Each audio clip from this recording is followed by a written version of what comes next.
నమస్తే, welcome to college TV. ముఖ్యంగా తెలంగాణ రాష్ట్ర వ్యాప్తంగా కూడా ఒక వీడియో వైరల్గా మారింది. ఏదైతే ఇటు రానున్న స్థానిక సంస్థల ఎన్నికల్లో అయితే పూర్తిగా కూడా కాంగ్రెస్ పార్టీకి ఎదురు దెబ్బలు అయితే తగులుతున్నాయి. దీనికి సంబంధించి కూడా ముఖ్యంగా ఇటు ములుగు జిల్లాకి సంబంధించి ఎవరైతే మంత్రి సీతక్క నియోజకవర్గానికి సంబంధించి కూడా పెద్ద ఎత్తున కూడా పోడు భూముల విషయంలో అయితే పెద్దగా కూడా అక్కడ ఉన్నటువంటి పోలీస్ అధికారులు కావచ్చు, లేకపోతే ఫారెస్ట్ అధికారుల మీద అయితే అక్కడ ఉన్నటువంటి గిరిజనులు దాడి చేసిన ఘటన అయితే తీవ్రంగా కూడా తెలంగాణ రాష్ట్ర వ్యాప్తంగా ఒక చర్చనీయాంశంగా మారుతుంది. ఎవరైతే మంత్రి సీతక్క ఎన్నికల సమయంలో అయితే ఖచ్చితంగా కూడా మేము పోడు భూములకు పట్టాలు ఇస్తామంటూ కూడా చెప్పిన నేపథ్యంలోనే ఇప్పుడు చూసుకుంటే దాదాపు సంవత్సరం నుంచి కూడా వాళ్ళ మీద దాడులు చేస్తున్నారంటూ కూడా అక్కడ ఉన్నటువంటి బాధితులు అయితే చెప్తున్న పరిస్థితి ఉంది. దాదాపు సంవత్సరం నుంచి కూడా మేము 2 సంవత్సరాల మధ్యలో కూడా మేము అక్కడ ఉంటున్నాం, కానీ మా భూముల్ని ఫారెస్ట్ అధికారులు కావచ్చు, లేకపోతే పోలీస్ అధికారులు కూడా ఇచ్చేస్తున్నారంటూ కూడా అక్కడ ఉన్నటువంటి గిరిజనులు అయితే మండిపడుతున్న పరిస్థితి ఉంది. దీనికి సంబంధించి కూడా ఎవరైతే అక్కడికి వెళ్ళినటువంటి పోలీస్ అధికారులు కావచ్చు, లేకపోతే ఫారెస్ట్ అధికారులు కావచ్చు, వాళ్ళ మీద దాడి చేసిన పరిస్థితి కూడా ఉంది. అసలు ఏం జరిగింది ఏంటనేది మీకు ఒకసారి చూపించే ప్రయత్నం చేస్తాను. ముఖ్యంగా ములుగు జిల్లాకు సంబంధించి ములుగు జిల్లా రొయ్యూరుకి సంబంధించి అక్కడ పోడు భూములు ఉంటాయి. పోడు భూముల్లో వాళ్ళు జీవనం ఉంటున్న నేపథ్యంలోనే అక్కడ ఉన్నటువంటి పోలీస్ అధికారులు కావచ్చు, లేకపోతే ఫారెస్ట్ అధికారులు కావచ్చు, వాళ్ళని గుంజిపడేస్తున్న సిచ్యువేషన్ ఉంది. తక్షణమే మీరు ఖాళీ చేయాలి, ఇదంతా కూడా ఫారెస్ట్ ల్యాండ్ అంటూ కూడా చెప్తున్న పరిస్థితి ఉంది. దీనికి సంబంధించి అక్కడ ఉన్నటువంటి ప్రజలను కూడా కొట్టిన సిచ్యువేషన్, వాళ్ళు కూడా దాడులకు పాల్పడే సిచ్యువేషన్ కూడా ఉంది. పూర్తిగా కూడా గుడిసెలన్నీ మేము తీసేస్తామంటూ కూడా అక్కడ ఉన్నటువంటి ఫారెస్ట్ అధికారులు అయితే అక్కడికి వెళ్ళిన నేపథ్యంలోనే వాళ్ళ మీద దాడి చేసిన ఘటన కూడా ఉంది. అంటే పూర్తిగా చూసుకోవచ్చు అక్కడ ఉన్నటువంటి ప్రజలు ఎట్లా దాడి చేశారు ఏంటనేది చూసుకోవచ్చు.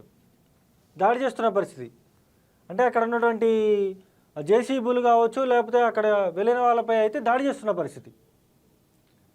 అంటే మంత్రి సీతక్క గారు, మీరు కొద్దిగా ఆలోచించాలి. రేపొద్దున స్థానిక సంస్థల ఎన్నికలు ఉన్నాయి, మనం గెలుస్తామా లేదా అనేది ఆలోచించుకోవాల్సినంత అవసరం ఎంతైనా ఉంది.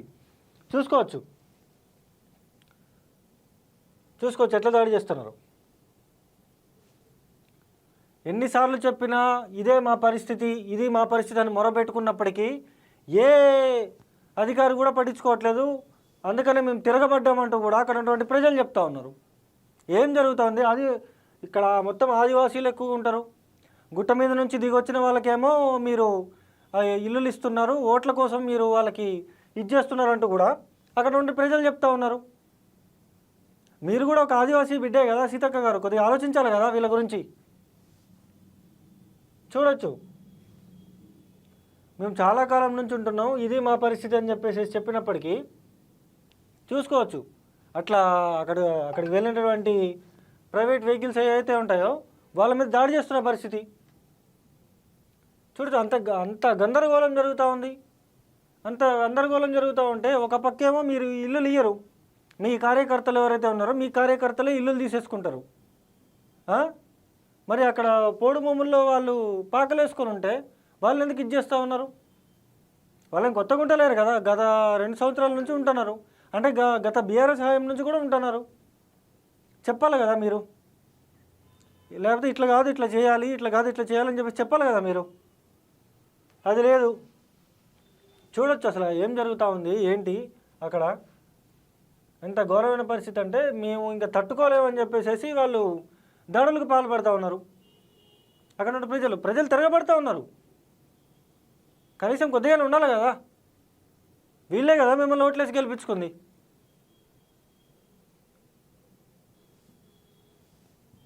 ఇంకోటి చూపిస్తాను మీకు, అసలు ఏమంటా ఉన్నారు అక్కడ ఏంటి అనేది.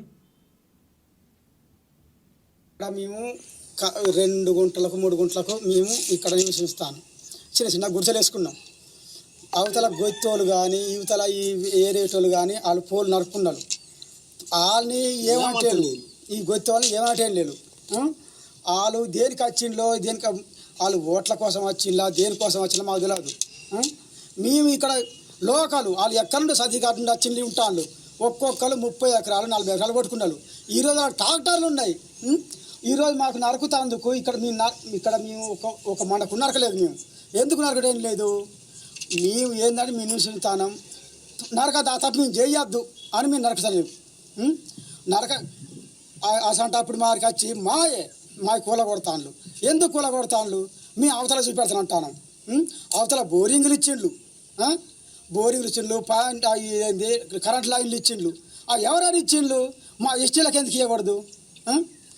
సీతక్క మమ్మల్ని ఇదొక్కటి మమ్మల్ని గుర్తించి మాకు న్యాయం చేయండి అంతే. మేము చెప్పేది ఏంటంటే మేము చిన్న చిన్న గుర్తులు వేసుకున్నాం. మాకు ఒక 4 గుంటల భూమి. మేము ఎక్కువ అడుగుతలేము, ఎక్కువ ఆశిస్తలేము. మీ నిజమా ఇదంతా మేము కొట్టుకుంటలేము. చెట్టు చూస్తాం నరికినాయి. మేము ఉన్నాయి మా గుడిసెల కాడ చెట్లు ఉన్నాయి, పుట్టాలు ఉన్నాయి, అన్నీ ఉన్నాయి. మేము పుట్టాలు తీస్తలేము, దున్నుకుంటలేము, ఏం చేస్తలేము. ఎందుకంటే న్యాయం వద్ద మేము పోతాను. మీరు దీన్ని కూడా మీరు గుర్తించలేరు. మీరు దేనికి మీరు ఓట్ల గురించా దేని గురించి మీరు ఆశిస్తాను? అదే మీరు మాకు ఎట్టేదైనా మీరు నమస్కారం చెప్తాను, మాకు మాత్రం న్యాయం చేయండి.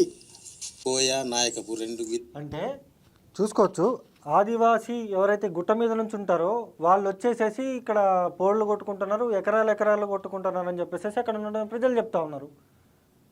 అంటే మేము ఇక్కడ జీవనం ఉంటున్నాము, ఇక్కడే మేము పుట్టి పెరిగినాం, మాకు ఇల్లు లేవు అని చెప్పేసి మేము ఇంటి స్థలం వరకు మేము కొట్టుకొని ఉంటున్నాం. గత 2 సంవత్సరాల నుంచి కూడా మేము ఉంటున్నాం అంటూ కూడా అక్కడ ఉన్న ప్రజలు చెప్తా ఉన్నారు. అంతగానం చెప్పి వాళ్ళు ఇది చేస్తున్నప్పుడు వాళ్ళ మీద ఎందుకు దాడి చేస్తూ ఉన్నారు? మీరు అసలు వాళ్ళకి చెప్పాలా ఇది కాదు, మేము ఇక్కడ ఇంటి స్థలాలు ఇస్తాం, లేకపోతే మీకు ఈ ఇందిరమ్మ ఇల్లు ఇస్తాం, ఈ పథకానికి మీరు అర్హులు అంటూ వాళ్ళకి నచ్చ చెప్పాల్సిన మీరు ఇట్లా దాడులు చేయడంతో కరెక్టు.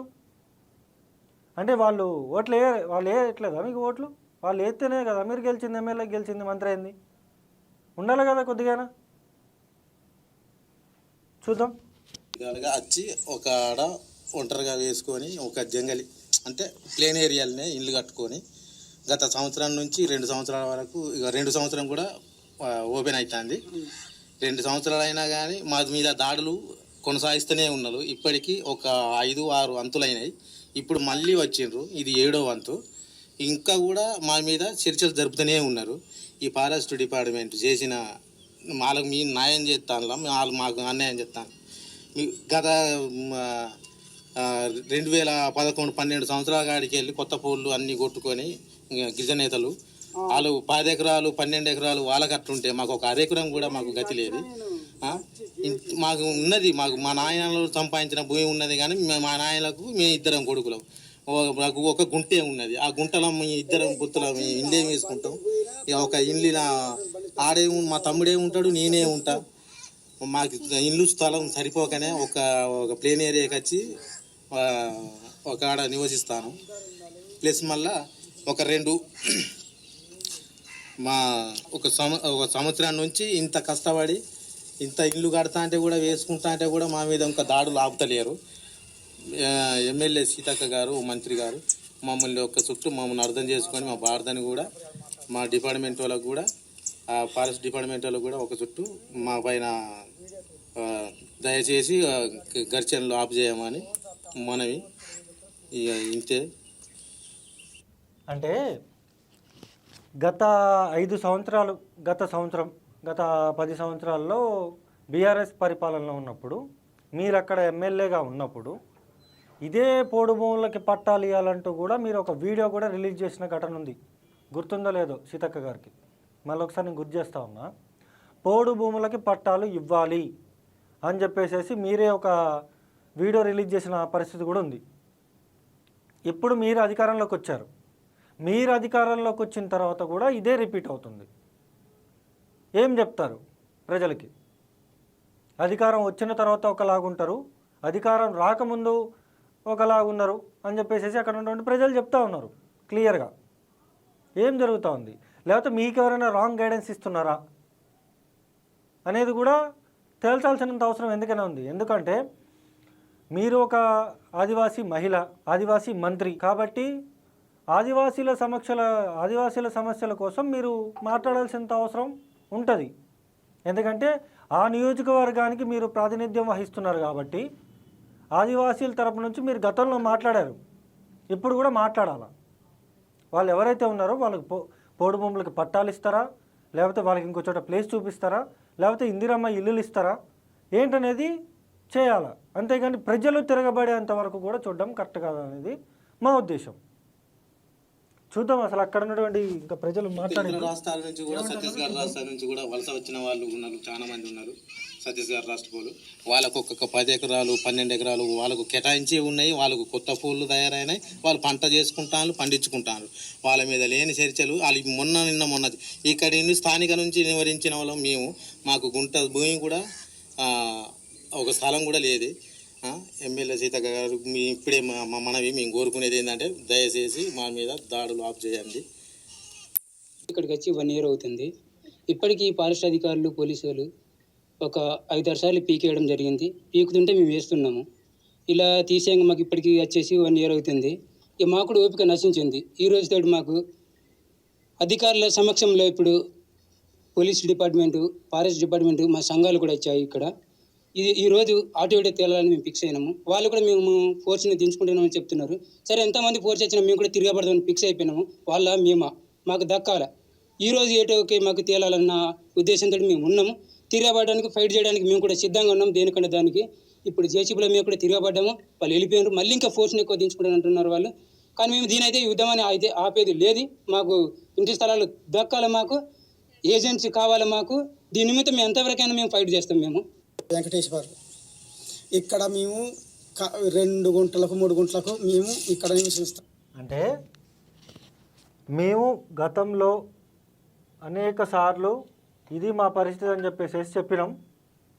కానీ ఏ ఒక్క ప్రజాప్రతినిధి కానీ ఏ ఒక్క మంత్రి కానీ గత ప్రభుత్వంలో మమ్మల్ని పట్టించుకోలేదు. ఇప్పుడేమో మంత్రి సీతక్క గారు ఉన్నారు, కానీ సీతక్క గారు మమ్మల్ని పట్టించుకోవాలి అని చెప్పేసి అక్కడ ఉన్నటువంటి ప్రజలు చెప్తా ఉన్నారు. అంటే ఏం జరుగుతూ ఉంది, ఎటు పోతూ ఉంది, అసలు ఏమవుతా ఉంది తెలంగాణ రాష్ట్రంలో? ఇందుకనేనా కొట్లాడి తెచ్చుకుంది తెలంగాణ? మార్పు రావాలి అని చెప్పేసి అన్నారు. ఏం మార్పు వచ్చింది? అదే వేలో పోతూ ఉన్నారు మీరు కూడా. 10 సంవత్సరాల అరాచక పాలన మనం చూసినాం. బతుకులు మారుతాయని చెప్పేసి కాంగ్రెస్ కోటేసుకుంటే మీరు కూడా అట్లనే తయారయ్యారు. కనీసం ఆలోచించాలి కదా. రేపొద్దున స్థానిక సంస్థల ఎన్నికలు ఉన్నాయి. ఎవరైనా ఓట్లు వేస్తారా? మీరైనా కొద్దిగా ఆలోచించాలి కదా. అనేది లేదు. ఎంతసేపు ఎక్కడ భూములు ఉన్నాయి, ఎక్కడ కబ్జా పెడదాం. వాళ్ళు మేము పోడు కొట్టుకోలేదు, కనీసం ఒక చెట్టు కూడా నరకలేదు, పుట్ట తొలగించలేదు, చెట్టు తొలగించలేదు. మేము ఏదైతే ఇది చేసుకున్నామో అక్కడే మేము ఉంటున్నాం. గత 2 సంవత్సరాల నుంచి కూడా మేము అక్కడే ఉంటున్నాం అంటూ కూడా అక్కడ ఉంటే ప్రజలు చెప్తా ఉన్నారు. ఫోర్స్ని దింపుతాం అని చెప్పేసి భయభ్రాంతులకు గురి చేయడం ఎంతవరకు కరెక్ట్? అది ప్రజలు తిరగబడే రోజు వచ్చేసింది. ఒక సంవత్సరంలోనే ఇంత వ్యతిరేకత. అసలు ఒక సంవత్సరంలో ఇంత వ్యతిరేకత ఉంటుందా అసలు ఎక్కడైనా? ఇంత వ్యతిరేకత వస్తూ ఉంది. ఆలోచిస్తున్నారా అసలు మనం ఏం పని చేస్తూ ఉన్నాం, ఏమవుతా ఉంది అనేది ఆలోచించాలి కదా. దయచేసి ఇప్పటికైనా మీ వైఖరి మార్చుకొని ఎవరైతే బాధితులు ఉన్నారో వాళ్ళకి ఇల్లులు ఇవ్వాలంటూ కూడా అక్కడ ఉన్నటువంటి గిరిజన సంఘాలు కావచ్చు, లేకపోతే అక్కడ ఉన్నటువంటి ప్రజలు కావచ్చు, వీళ్ళందరూ కూడా కోరుతూ ఉన్నారు. దయచేసి మీ వైఖరి మార్చుకొని ఇప్పటికైనా వాళ్ళకి ఆ స్థలాలు ఇస్తే మేము ఇది చేస్తామంటూ కూడా అక్కడ నుండి ప్రజలు చెప్తా ఉన్నారు. అది పరిస్థితి. ఏం చేస్తారో చూడాలా. చూస్తూనే ఉండండి కాలేజ్ టీవీ. నేను మీ జర్నలిస్ట్ని.